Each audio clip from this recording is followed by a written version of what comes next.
Hukum berdoa agar mimpi basah. Semua orang menyadari bahwa mimpi itu di luar kendali manusia.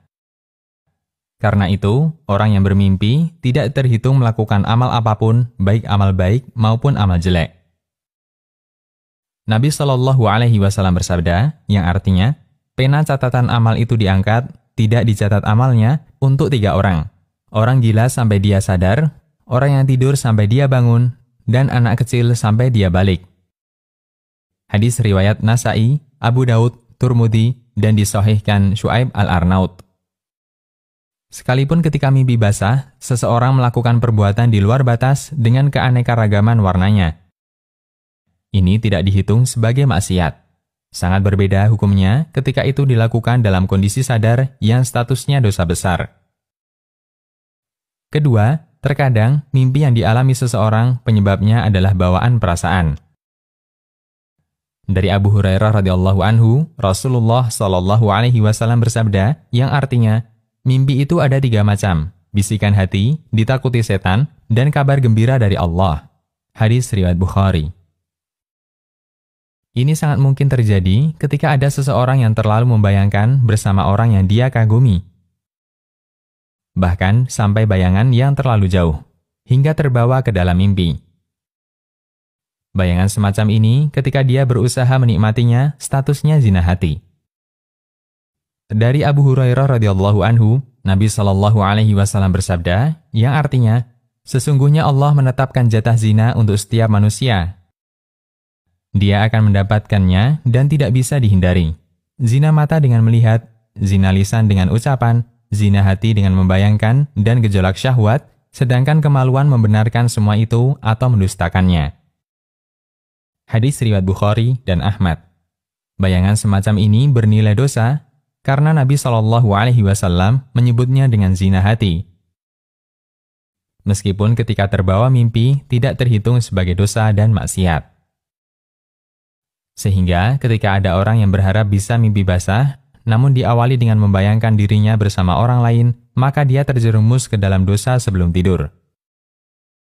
Dan biasanya, mimpi karena bawaan perasaan semacam ini tidak selesai ketika tidur. Akan terus berlanjut, bahkan masih terbawa setelah bangun tidur. Akibatnya akan memperpanjang zina hati yang dia lakukan. Ketiga, berharap untuk memiliki mimpi yang baik pernah dilakukan oleh sahabat Ibnu Umar radhiyallahu anhu. Beliau pernah menceritakan, di masa hidupnya Nabi Shallallahu Alaihi Wasallam, ketika ada seseorang yang bermimpi, dia akan tanyakan hal itu kepada Nabi Shallallahu Alaihi Wasallam. Kemudian beliau menyampaikan takwilnya. Sampai aku berangan-angan agar bisa bermimpi yang baik, agar aku bisa ceritakan kepada Nabi Shallallahu Alaihi Wasallam. Ketika itu, aku masih remaja, belum menikah, dan aku tidur di Masjid Nabawi.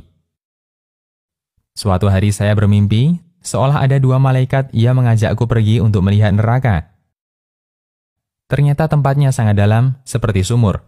Di sana ada penghuninya yang aku kenal. Kemudian aku mengucapkan, aku berlindung kepada Allah dari neraka. Diucapkan berulang-ulang. Tiba-tiba datang malaikat yang lain dan mengatakan, kamu tidak usah takut. Kemudian mimpi itu aku ceritakan ke Hafsah, dan Hafsah menyampaikannya kepada Nabi Shallallahu Alaihi Wasallam. Beliau hanya bersabda, yang artinya, sebaik-baik orang adalah Abdullah bin Umar jika dia rajin sholat malam. Hadis riwayat Bukhari dan Muslim. Berangan-angan untuk memiliki mimpi bukan hal tercela. Tentu saja bukan sembarang mimpi, tapi mimpi yang berarti, mimpi yang baik. Seperti mimpi bertemu Nabi Shallallahu Alaihi Wasallam atau mimpi yang bisa memotivasi untuk semakin taat kepada Allah. Dan inilah yang selayaknya untuk dilakukan. Bukan membayangkan dan berangan-angan bisa mimpi indah. Karena terkadang usai mimpi, bayangan itu bisa terus terbawa sehingga akan sangat mengganggu aktivitasnya. Dalam fatwa Syabakah Islamiyah, pernah ada pertanyaan semacam ini. Jawabannya, tidak selayaknya berangan-angan bisa mimpi basah. Karena seorang muslim tidak selayaknya berangan-angan kecuali dalam masalah yang ada manfaatnya, baik dunia maupun akhirat. Dia bisa alihkan pikirannya agar tidak berangan-angan semacam ini. Terlebih, berharap untuk bisa mimpi berhubungan dengan orang tertentu. Karena ini bisa menjadi sumber fitnah baginya. Fatwa Syabakah Islamiyah. Demikian, Allahu a'lam.